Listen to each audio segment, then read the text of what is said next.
welcome to the Hoop Collective podcast. We talk about the NBA, which we're doing early on Tuesday afternoon. Joining me from Austin, Texas, driven out of his office today by construction, is Kirk Goldsberry.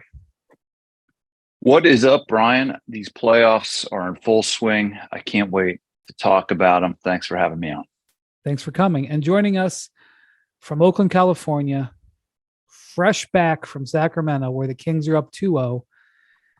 How much of a victory lap is Anscape's Mark Spears about to take? I just said they're going to make the playoffs. I'd expect this. 2-0 on the Warriors. Incredible atmosphere in Sacramento. Both those games are like soap operas. It's the E40 game, now the Draymond game. Like the Warriors just need to go home, man. They just need to be back in their comfortable confines of Chase Center. Yeah, well, so it's just the environment in general in there. The Kings have been the more poised team, Spears, and it's not over at all, but I did not expect that. And I don't want to get too far ahead of ourselves, but the Kings are making the Warriors uncomfortable on offense. The Kings defense is knocking the Warriors out of getting into the spots that they want to get into. And it is remarkable. What are some of the things that you've been watching these first couple games? Well, one thing we have to say is Michael Brown is doing an amazing job. He knows the cheat code. He knows the recipe to the original herbs and spices of the Warriors. And he's using it to his advantage. Even on, you mentioned the defensive end, on the offensive end, he's basically telling Fox and Monk to make this a track meet. Look at these guys as like old men and make them run and run and run. And I think it ends up giving the Warriors fatigue on the other end. And so, like, Mike is like been the greatest Mr. Miyagi for this Kings team so far in terms of just making them feel equal, making them feel like they're better, making them feel like this isn't a fluke, that they're supposed to be a special team, that this is what they're supposed to do. And there's been nothing that I've seen in these first two games that suggests that they haven't been here before. That's right. Have been poised. They have been put the ball down your throat. They've been physical. They've been tough defensively. They're fed by their crowd. And the one thing that isn't really talked about the Kings, well, another thing Harrison Barnes reminded me is like, yeah, if you guys had put us on national TV, you'd know how good we were, right? Told me that yesterday. But the Kings are the best team in the Western Conference on the road. So now they're bringing that best, to me, they play better when they're on the road than when they're at home. Spears, all the numbers reflect it. They are coming into the postseason. They were 29th in defense on their home court and 8th in defense on the road. They defend better on the road than they do at home. Now, I mean, I don't know if that'll carry, because let me tell you something. They were not 29th in defense performance-wise in these last two games. No. Kirk, I think the Warriors missed close to 63 pointers combined in these first two games. And the Warriors, I believe, just set the record for most threes ever made in a season. It's still a huge part of their offense. And yeah, they've missed some open looks, but a lot of their looks are heavily contested. I mean, Clay and Steph are having difficulty getting clean looks, at least the number of clean looks that we're used to seeing. You're exactly right. And a couple of things that Spears said really stick out to me. And the Warriors have looked old. And part of that is credit to the just incredible athleticism and youth of the Sacramento Kings and the game plan, but they've looked old. There was a moment in game two where the sideline reporter asked Steve Kerr if he was worried about the turnovers. At the end of the first quarter, I think the Warriors had 8 turnovers in the first quarter, Brian. And he kind of dismissed it because the defense was playing well. Turns out he shouldn't have been so dismissive because they had 20 turnovers last night. The Kings got out into transition, had 29 points. De'Aaron Fox, if there's another player in the league right now that's more scary with the live ball turnover, I don't know who that is. They beat up the Warriors on the glass. They won the game in so many different facets. It wasn't a fluke. And I think what we saw with Draymond, I'm sure we'll talk about that a lot, but it was a frustration moment as much as anything. And one of the things that jumps out to me, and credit to Spears who saw this, the Golden State Warriors are the only team in California right now without a series lead. All the other California teams are doing better than them right now, and it's just remarkable to see that Sacramento just taking it to the defending champs like this. And the last thing I'll say to defend the Golden State, you talk about these drastic home road splits. Well, the only other team that maybe has more drastic splits is the Golden State Warriors. So going back to Chase, I think they got a chance to even this series up. But what we saw was the Kings doing exactly what they wanted in those first two games. Yeah. So one of the things when you watch De'Aaron Fox play is most good offensive players have spots on the floor where they want to get to. You can go down the list of great scorers in history and you know where they are. Jordan liked the mid post. Once he got in the mid post, Kobe liked to operate on the wings. LeBron liked to operate on the wings. Dirk had the nail, for example. We could go on and on. Paul Pierce, remember he used to get to the elbow. So Fox has spots where he is very comfortable in getting to. They seem to be, he likes to be able to get, foul line extended area on the corners. The trick, though, is getting to those spots, right? Like anybody can establish a spot. And that's one of the things where you see the greats, like, Kawhi. I was talking on the last pod about watching Kawhi in game one. And, game two will be tonight. By the time this pod comes out, that game will have been played. But Kawhi knows exactly where he wants to go. And when he gets there, he's extremely comfortable. So De'Aaron Fox has that. He has developed that in his game. Early in his career, he had the floater, was really good for him. That he has, and he's developed a great mid-range shot, and he also has the floater. What's so impressive about him is that he's able to get to those spots, and to be able to get to those spots on the inside the 3-point line, when you are under 6'5", that's really hard. And he does it quite obviously with speed. Yeah. He's always had speed, but the way he is able to use his speed to get hit to his spots is elite. And then, of course, he basically, Davion Mitchell hit the dagger three, the rainbow three last night, but, Fox hit the big three from the top of the key. And what was the percentage chance that was going in?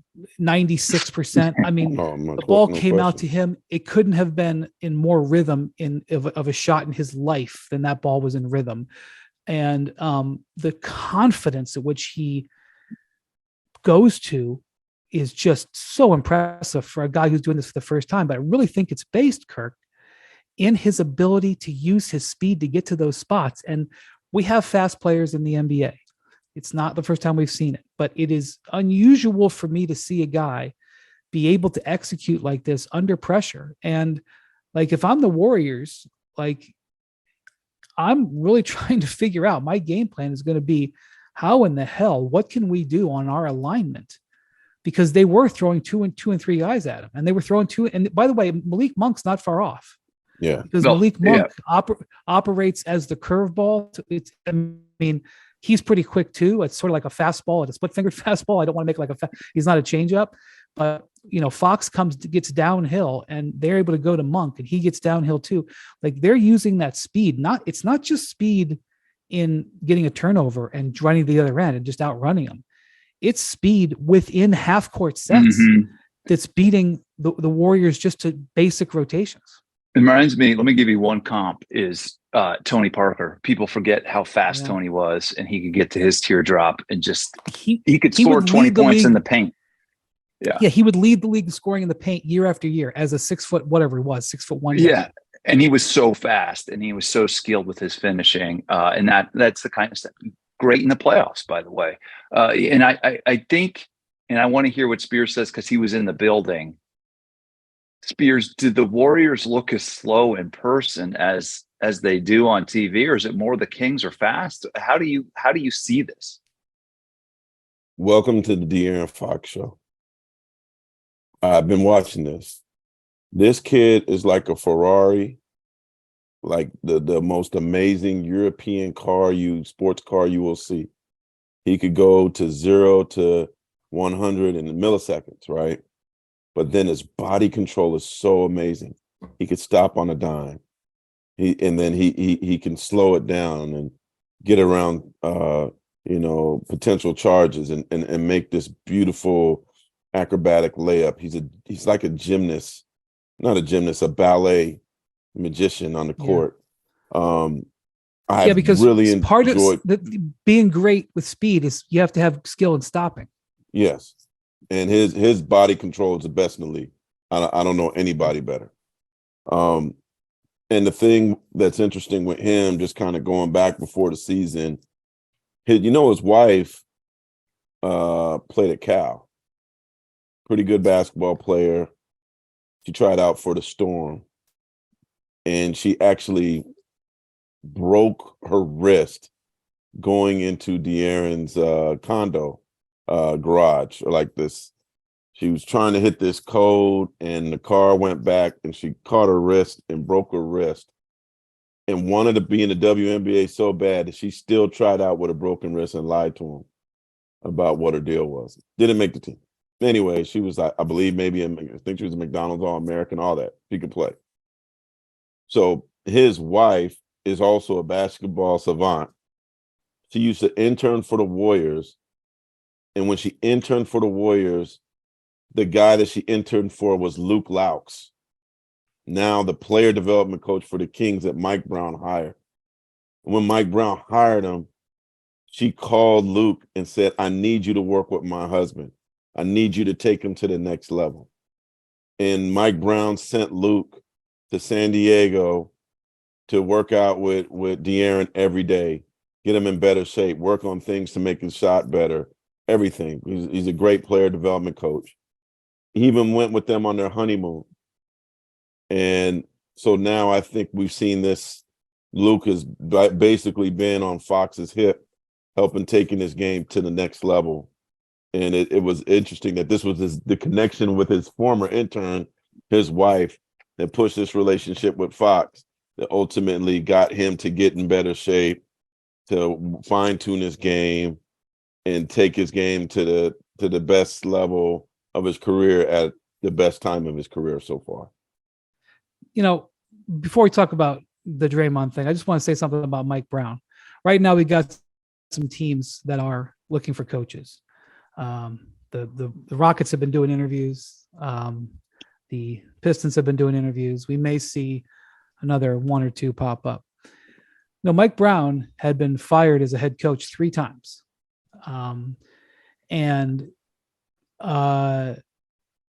Several times, even when he was on the Warriors bench, coaching seasons would come and go, and I don't think he would even get interviews. People wouldn't even thought, because they thought, well, he's not a head coach anymore. He's not really a head coach, even though his record was pretty good. But, he had the benefit of having LeBron and Kobe help that record. And this is and by the way, Mike would be the first to tell you, he's a much better, more seasoned and smart coach in his mid-50s than he was when he was in his late 30s or mid to late 30s when he got his first head coaching job when he was in Cleveland, 2005. But this is an example of how coaches can be like players and get much more dynamic and better, because I think the head coach award is going to be announced on Wednesday, where Mike will almost certainly be. And I'm not sure what day they're. Wednesday. I know there is. What day is Mr. Clutch, the Jerry West Award that Anyway, this week the Kings are picking up some hardware. De'Aaron Fox is going to win best clutch player, and Mike's going to win best coach. I didn't even know Mr. Clutch was a thing. Is that new? I hope you voted. Apparently, that's right. You don't vote. You don't vote. You don't vote. Yeah. You wrote about it? Oh, a long time ago. Man, we know. I'm just giving you. My bad. I'm just messing with you. Yeah, they introduced it this year. This is the first year, and bone to pick. if there was one award that shouldn't just be a regular season award, it's this one. But anyway, De'Aaron might get it. Sorry, he's been phenomenal in the fourth quarter. So And one other thing on his rise, Brian, is that everybody talks about the Halliburton trade. All the nerds like me love Halliburton, but I think the addition by subtraction in that backcourt really opened up a lot of possession opportunities and sort of great trade cleared up a bottleneck there. And Sabonis has obviously been good for them, and nobody's sad to have Tyrese Halliburton on their team. Indiana's not crying either. Right. Brian, well, this is the thing. I want to go back to Mike real quick. And you know this, you were around him a lot when he was in Cleveland. The Mike Brown that we see with the Kings, I think what he learned from Steve is how to relax and let his hair down. Like some of the quotes, like Mike now, Brian, I can't wait to for you to see him in a press conference. He's joking. He's having fun. He wasn't doing He's talking about he was talking about his grandson. Yeah. Which just says a lot. When I met him, his oldest son was, 11. Yeah. Or something like that. Yeah. But he's let his hair down, and he learned that from Steve. And also, I think, and I actually talked to Rich Paul about this a little last night. Like, he had LeBron, he had Kobe. Now he basically finally is able to have his own Clay. And having coached the Nigerian team also helped him learn how to build his own foundation, how to build something from scratch. So he also had a willing audience. To me, it was just a perfect thing, because I think for years he did get a couple interviews when he was with Golden State. But he also had, I remember Brian Shaw used to say, there's a lot of jobs that when he was assistant to Phil Jackson, there's a lot of head coaching jobs that aren't as good as being an assistant coach with the Lakers, Right. So, and that's how Mike was in San Francisco. He got a nice condo 2 blocks away from the arena. He was getting paid really well. He didn't have the pressure. He signed a 5-year deal with the Cavs and got fired after 1, and he got all that money. So he was not only getting paid well by the Warriors, he was still getting paid by the Cavs for many years. You go to lunch with him and he say, oh man, this is on the Gilberts. Yeah. I used to joke. I remember, like, during the finals in Cleveland, in Cleveland, they have courtside boxes. Like no other arena has this, where they have almost like little mini suites right next to on the floor. And I remember, like, one shoot around, I was out there joking with Steve and Mike, and I said, "Hey, Steve, you see this box right here? This premiums, that they just have to use that to pay Mike's salary this year." And he didn't deny it. No, he had fun with it. When you're fired twice, you can have that. But Mike's played a huge role. And I got to tell you, if I showed Mike video, the Mike Brown that I knew in 2000, forget about 2005, even like 2007, 8, when because I will say this, and I know we don't want to go too far down memory lane. People want to talk about the playoffs, but in 2007, the Cavs beat the Pistons in the Eastern Conference Finals. It was the first big upset of LeBron's career. They got to the finals, and famously, the Cavs won that game where LeBron scored 29 out of 30 points down the stretch into double overtime. And it's kind of looked at like LeBron just carried those bunch of jokers. But if you ever watch that game, I don't know why you would. It is regularly on NBA TV. But if you ever watch the game, and if you're a Kings fan, maybe you want to watch it. Mike Brown did brilliant coaching that night. I know that it may not seem like it, because you're like, well, how could it be brilliant coaching if a guy did 29 out of 30? Well, I would say watch, and you will see how he coached them into that victory. But if I showed Mike Brown video of this team that runs up and down and plays with this speed and kind of is loosey-goosey defensively and can be gotten to at the rim, he would probably pass out and say, that is not my team. There's no way I would never have a team like that. So that's the thing. All right, let's talk about Draymond real quick. I don't know if we're going to get a verdict today because there's 2 days off. I don't know if we're going to get a verdict today. Kirk, my opinion on the play is that an ejection was probably warranted because it was excessive. What's the unnecessary and excessive. I think it met the criteria for flagrant 2 foul. I do not think it merits a suspension, specifically because Sabonis initiated the thing by grabbing him, for which he was penalized a technical foul. And therefore, I do not think that there will be a suspension. Draymond's history, the NBA, whether they want to say it or not, does have history. They do let it affect them. I do not think it will be an issue here. I think we will have everybody on the court for Game 3. I'll take your opinion. That's mine. Yeah, I probably agree, but I think there's just enough gray area that the decision could come the other way. And I think if they take into account that we've seen this with Steven Adams or Draymond and LeBron, as you know very well, and including the other things that were happening, there was some awkward plays with Sabonis in Game 1, and then they were both on the floor like Greco-Roman style. And then if you remember, and I sometimes Spears does too, in Game 2, there was a foul called on Draymond for another really awkward interaction with Sabonis that was actually challenged and overturned. But there's just been some unnatural, weird stuff happening there. I think ultimately you're right, but if the decision goes the other way, Brian, it's going to be because this is Draymond Green, and there is a track record here, and they don't give him the benefit of the doubt because of that track record. Yeah, when I immediately saw the play, the first thing I said is he grabbed his ankle. I think if for those you guys have seen Sabonis up close, he's a mammoth of a man. He's a really huge guy. And so I do wonder where could have Draymond had land. Like this is a millisecond decisions.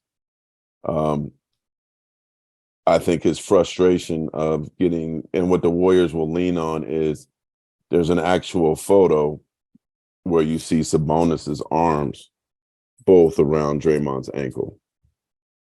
So the frustration of that led to him being excessive in how he stepped. I kind of think that sometimes you got to remember, if you slap somebody, you might get punched back, right? And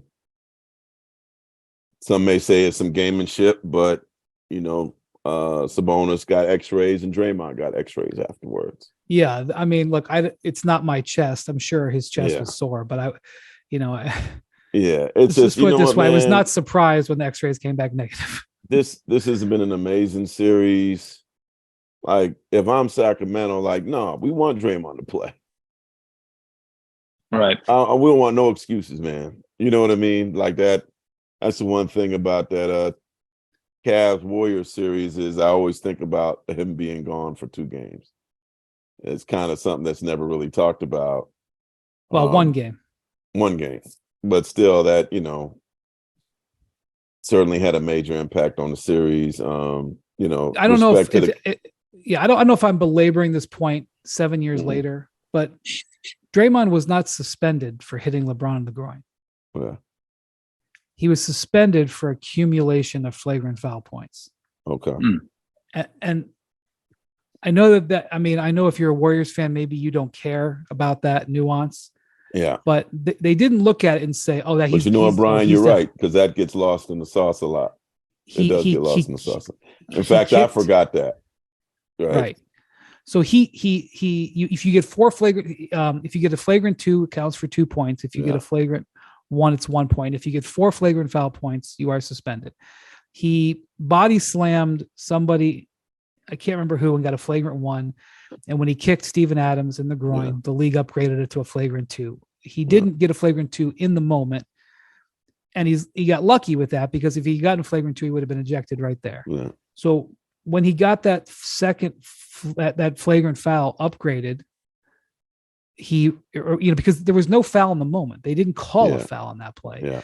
What people remember about that play is he got up and got into LeBron's chest, which, by the way, he then called LeBron the B word in that. I wrote it when I wrote my book about the Cavs 2016 title. I wrote extensively about that interaction and did a lot of lip reading of what they said to each other. Draymond, said you be, and and LeBron said, I'm a father and I'm a man and a father, amongst other things, right back to his face.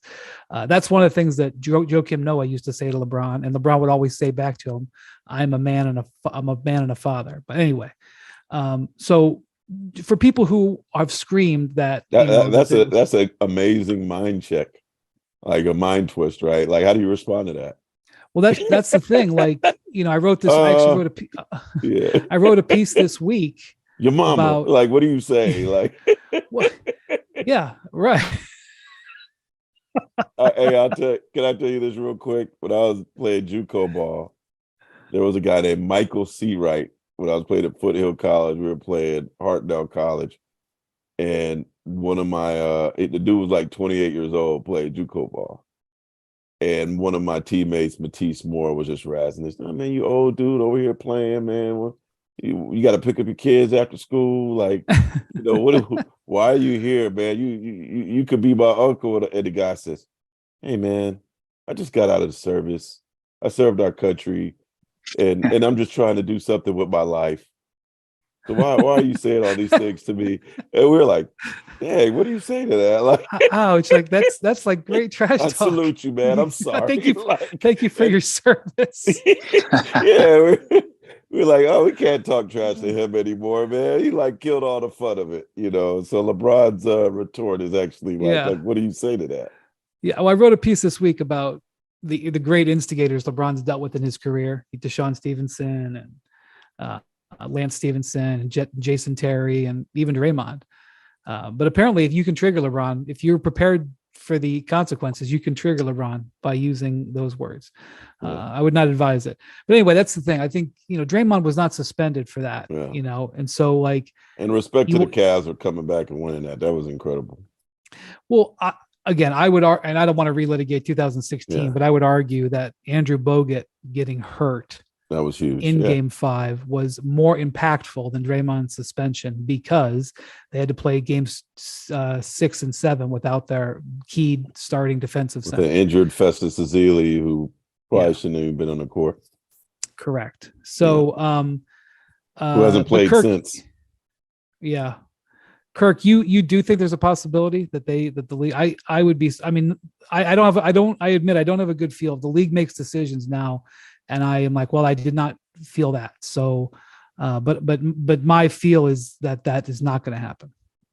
Well, I would trust that you're more experienced. I just think there's a chance. That's what I'm trying to say. It's a murky science at best. I'm not pretending I know what's going to happen in these kinds of decisions. Do you guys think both of them, if they're at least minimum, both should be fined, or Draymond should be fined, or nothing? Well, just move on like nothing. Draymond, I could see being fined because it was, it was even more excessive than a typical flagrant foul. I think after the game, are you talking about the crowd surfing? Yeah. Oh, yeah.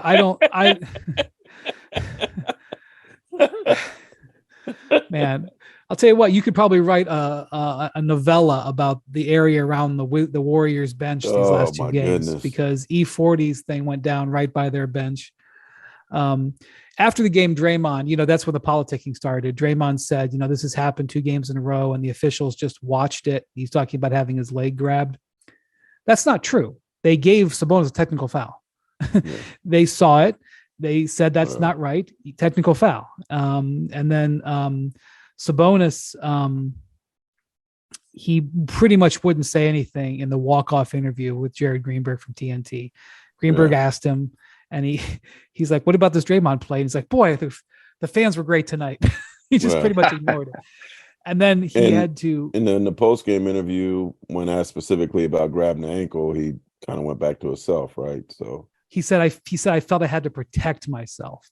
So like he conferred with an NBA defense attorney, and they came up, like that. Kirk, that happens. Like before post-game press conferences, there's like sometimes committee meetings where they decide like, we're going to go this way, we're going to go that way. And I don't know for sure. I want to be clear. I'm not reporting, but I suspect that there was a negotiation about what was going to be said on the mic. Hey, by Sabonis on Sacramento, that. just go get it. Go get it. You don't need the pine to get this dude suspended. Just go beat him. Show that you're better and beat him and move forward, man. Don't have no asterisk. Just go beat him. That's a veteran. Speaking those words. Future Hall of Famer too. So listen to that. Hall of Famer in a matter of days, matter of months. So, all right, let's take a look at the vital game coming up on Wednesday, is game 2, Lakers Grizzlies. It sounds like they as of this moment, they haven't issued a full injury report on Ja. They will later today. By the time this pod comes out, he will have been ruled, doubtful, questionable, out. I don't know what. Even if he does play, we don't know, but he's going to be impacted. So, Spears, the Grizzlies are coming into this game. They are not going to have Brandon Clark. They are not going to have Steven Adams, and they are going to have, at the best, a significantly wounded Ja Morant. What is your outlook now, seeing what you've seen so far?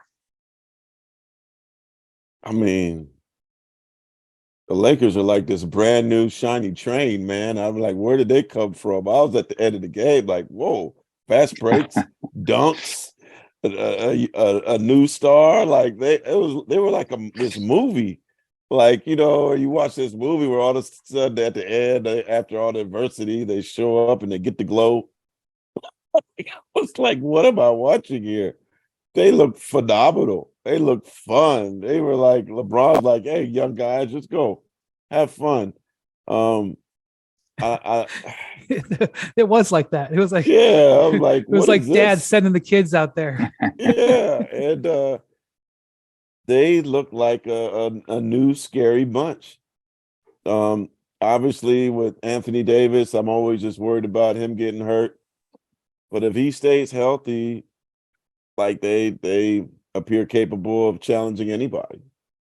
I'm just very stunned in this whole crazy roller coaster of a season that they've had. This is not indicative of most of the garbage that we saw most of the season, right? They look like fun. And right now, I think with Memphis, maybe all the drama off the court is starting to weigh heavy on this season for them. The injuries are weighing heavy. Jaren Jackson is he's phenomenal, and I'm glad that we're starting to see how great he is. And congratulations on the Defensive Player of the Year award. But if Ja can't be Ja, then the Lakers are going to go forward. Like Memphis can't have a chance unless Ja is spectacular, because this Lakers team is. I mean, they look. I'm just really amazed by what I'm seeing from them so far. Kirk, if I were speaking to the Lakers, I would say to them, step on the throat if you can, because, in theory, the more days that pass, and then there's 2 games after 2 days, they get 2 days after game 2 before game 3. More Hoop Collective podcast after this. For the ones who get it done, Grainger offers high-quality supplies and solutions for every industry, as well as access to product specialists who have the knowledge and experience to answer your toughest questions. Plus, their commitment to being your safety partner can help you keep your facilities safe and your people safer. Call, click, Grainger.com, or just stop by.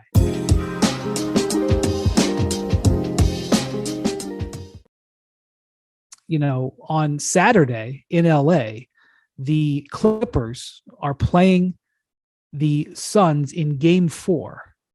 Game 4 of that series will be finished before the Lakers play game 3. Wow. Game 4 of Suns Clippers will end before game 3 of Lakers Grizzlies tips off. Okay. That has been not real welcomed. Now I point out, well, would you rather have that, or would you rather fly 4.5 hours between Memphis and LA? And I guess it depends on when you ask. Are you asking when you're over Kansas, or are you asking when you're getting up for a shoot around? So Meanwhile, Steph Curry takes a car back home after the game last night. Exactly. So, all right. So my Hey, point can I here say is this that about the Clippers spoiled this right now? I was at their preseason game in Seattle, and these dudes had crab legs waiting for them after the that's game. well, Spears. Crab So, legs. so Like I'm, not little ones. I'm talking about the ones that are spiny. You know, the ones that you could, if you don't cut them right, you could hurt yourself. The king crab legs. yes. Do you know what crab costs these days? Let me just say this. And they had the bibs. Come on, man. They had the bibs on after the let me game just eating say crab that. legs in the preseason. Let me just I'm say. like, what do they get in the season? Dinosaur leg? I'm about to tell you Delicacies? because Yeah. the Clippers were very kind to offer. No, I don't want to say it was a bribe or anything, but it were very kind to offer All the the leftover media. food, right? Their buffet was ample after the game the other night. And look, we're working late, and And it they don't was offer me Sunday no night. goddamn crab legs. Well, I'll just be honest here. I'm about transparency. I accepted a trip Because it was down going to the go in the Clippers. trash, right? Yes. There Or were the Suns homeless. employees that were happy to accept part of Yeah. and let me just say that food was spectacular. No question. it was steak and wonderful Well, accoutrement. no. What kind of steak? Was it Wagyu? I don't know, Spears. I ate it cold. I had to warm it up in the microwave like an hour, 2 hours Nice later. though, huh? Like garlic But mashed potatoes too. They had very high end mac and cheese, very, very high end, and fish and other things. Shout out to I'm just going to Bomber. say the Clippers. They thought Cuban was the guy with the amenities. Nah, man, Bomber's the coming with it. The Clippers do well. Okay, I'm just going to say the yeah. Clippers do very, very well. Now, having said all that, that's the irony about the Lakers and the Clippers is that the Lakers being the premier franchise, they're relatively like the family, the mom and pop shop, and the Clippers are like IBM, or actually more appropriately, Microsoft. There you go. So anyway, my point, as we got way off the topic, is if John Morant's going to get some time here, so even whether he plays or even if he's limited, there gets some more time. So Ja's going to get, probably stronger. So I would say if I were the Lakers, and specifically because AD has sometimes a tendency maybe to not always go gas to the floor, I would be putting my foot on their backside and say, pretend like you're down 1-0 and going on the road, not up 1-0 going back home. Because the Grizzlies, I have to assume, will play with full. And like the Grizzlies have won a ton of games without Ja. Like this is not something that can be ignored. And they are good on their home floor. They had the best record on their home floor this year. So Kirk, I believe that there's a good chance that the Grizzlies can even this even without Ja. And the Lakers should approach this as an opportunity, not just, okay, we've gotten this done. Yeah, I agree. I mean, the Lakers aren't a typical 7 seed. Spears alluded to it. I think they're 20-9 since the trade deadline. They have LeBron James, yada, yada, yada. But every year, guys, we see one series, if not a whole conference fate, disrupted by injuries. And what I want to remind everybody of, this is not Memphis. Memphis is coming in to this series without Steven Adams, without Brandon Clark. Now, maybe without John Morant. The question I'd ask the audience is, how many playoff teams could you take 2 or 3 key pieces of their rotation away and expect them to survive any playoff series in this league? That said, game 2 for Memphis is a huge game for them. If John Morant can't play, the Lakers are going to be big favorites and should win that game. If Memphis can win without Ja, that changes the whole vibe in this series going back to LA. If he is able to play and they win, again, we're not talking about the Lakers running away with the series anymore. That's going to die because the Grizzlies could certainly win in LA as well. But the Lakers, Austin Reeves, we have to talk about Austin Reeves because he gives this team a different personality and a different strength in the backcourt than anybody else of us expected them to have just a few weeks ago. This dude, was a star in game one. And in the absence of Ja Morant, really just drove it. And Spears, you alluded to this. Not a lot of games end on a 15-0 run. That was an exclamation point that the Lakers put on that team at the end of game one. So, yes, must-win game in game two. But let's not forget, this is a nightmare matchup for the 2 seed who's already dinged up against the LeBron AD who pressure the rim. And one last thing, Jaren Jackson played great in game one, the defensive player of the year, but he's going to get in foul trouble at some point in this series. And then that thin backcourt without Clark and without Steven Adams is going to be exposed a little bit more than it was. Can I say something real quick, Brian? Of course. Talked to Dave McMenamin about this. I asked him if those number 15 jerseys were in crypto in the Lakers gift shop, and he said they weren't. Lakers, sell them number 15 jerseys, boy. They should be coming. They should have them hot and ready. Ready for game three. How is this kid Reeves jersey not being sold? Like, I will say, man. he's nice. he's a free agent at the end of the season. That's incredible. He falls under what is known as the Gilbert Arenas rule, about he's limited in what he can be offered, and the Lakers retain his rights to re-sign him. Bobby Marks wrote a big piece about it, not a big piece, but my Hoop Collective column that ran a couple of weeks ago, he detailed what the Lakers can do, and so they're in the driver's seat to keep him if they want to pay him. If they want Kyrie, that's a different story, but I would just keep that under advisement right now. Sign, I am him. Sign him. Yeah, I want to say something real quick about that. So I want to applaud the NBA. Of course, our operations people, our TV people, but I want to applaud the NBA because they cleared 2 bits of sound very quickly that were awesome in this last week. One, typically there's this whole process that you have to go through to get sound because there's an NBA observer who has to. I hope I'm not getting in trouble by peeling this curtain back. There's an NBA observer who sits in. I don't know if it's in the truck or wherever, but they have to approve what goes out over the air. You are not always seeing the raw stuff, and there's a process that has to go down.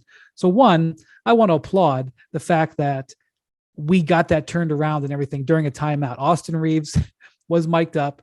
He says, "I'm him," pounds his chest. Coming out of the break, it was already ready and going. Great job by everybody involved. Our people for turning it around, the NBA people for approving it. It was awesome. Second, on Monday night, Doc Rivers, minute or and a half, 2 minutes into the second half of his game, the 76ers game against the Nets. Nets had been really controlling the game up to that point. He didn't he drew a play up in the locker room or in the huddle. They blew off the play. He called timeout and he throttled them. They had the audio. TNT presented it to the NBA. I have to assume the NBA cleared it, and we got to see, with a great camera angle and great audio, Doc Rivers excoriating his team. And they came out and played completely differently at that, went on a big run for the rest of the quarter, changed the game, took control. And be able to go inside like that is terrific. So I applaud all parties like that. Recently we heard Monty Williams with that thing where he told Kevin Durant, gave him like a little pep talk during the game. I was watching the Masters Green last season, right? Yeah. Willie I was watching Green the legendary Masters. speech. Right. I was watching the Masters like last 2 weeks ago, and they have those players.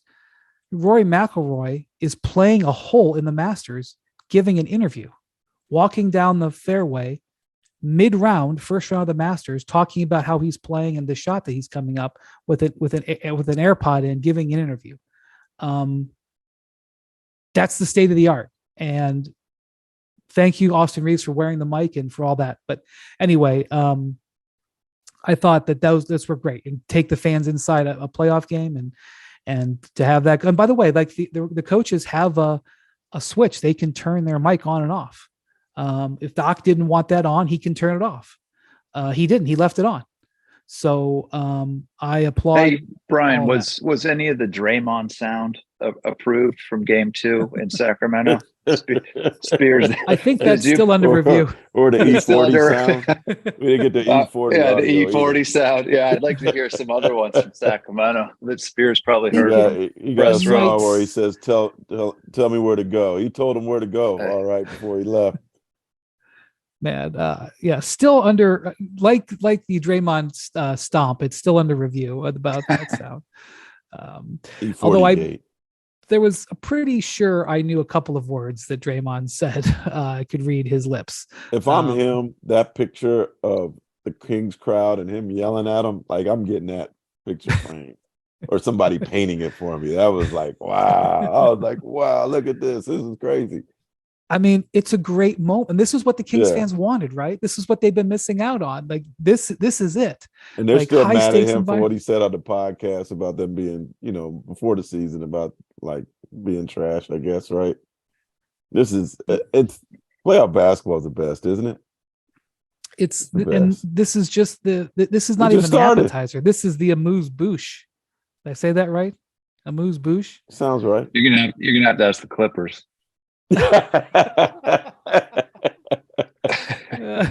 Kirk, Yeah. they had the crab aprons on after the game, man. Kawhi and Paul George, putting it on. Yeah. Incredible, man. NBA has changed. Yeah. Meanwhile, remember you one- said the Lakers got like ham and cheese sandwiches, right? Well, the Lakers are doing just fine. That the Buss family made for 'em or something. The Right. Lakers live a just fine life. Don't get me wrong. I'm just saying that it's interesting that the Lakers are like one of the most hugest brands in the world, but they are Right. from a backing standpoint, they are dwarfed by their inferior hallway mates. And Steve Ballmer, you owe me some crab legs, man. You hooking up windhorst for meals, man. Y'all owe me some crab legs, bro. I can see Spears in the media room putting the computer to the side. He's like, wait a minute, I got to take care of this post-game meal first with the bib. Yeah, I like crab legs. By the way, this will be out of date because I don't know what's going to happen tonight, but Ballmer was in full Ballmer in game 1 on I'm Sunday. sure. He was sitting right next to the Clipper bench, and Ty Lue, I keep screwing myself here because I'm getting ahead. You could all be so spoiled like bad milk. Ty Lue's game plan completely flummoxed the Suns in game 1, and Ty was in his bag, and he just had this real confident look on his face. He was very happy with it, and Ballmer was down there celebrating. Ty Lue barely raises his chin, and Ballmer is down there doing just short of backflips. I thought when Russell Westbrook made the play of the game, that incredible defensive stop on Booker and then saved the ball off of Booker in one swooping action, which just epitomized that whole game to me, Brian. Westbrook coming out of nowhere to really talk about disrupt that whole team and that vibe. But yeah, I thought Ballmer might shake himself to death celebrating that play. His poor wife sitting next to him, man. She's what a trooper, Yeah. Watch, he's gonna have they win this series, he's gonna have a psalm at the game. He's gonna have like a dude making crab drinks, One of those bartenders from Kirk's neighborhood in Austin, one of them crab drink guys. Psalm from the Napa Valley. Yeah, like Clippers life is good, baby. All right. Well, thanks, guys. The playoffs are getting going, and we're really enjoying it. Thank you to Jackson and Bruce, our producers. And guys, I look forward to talking to you soon when we have more good stuff to talk about. Thanks for getting up, Spears. And thanks for listening to Hoop Collective, and we'll talk to you in a few days.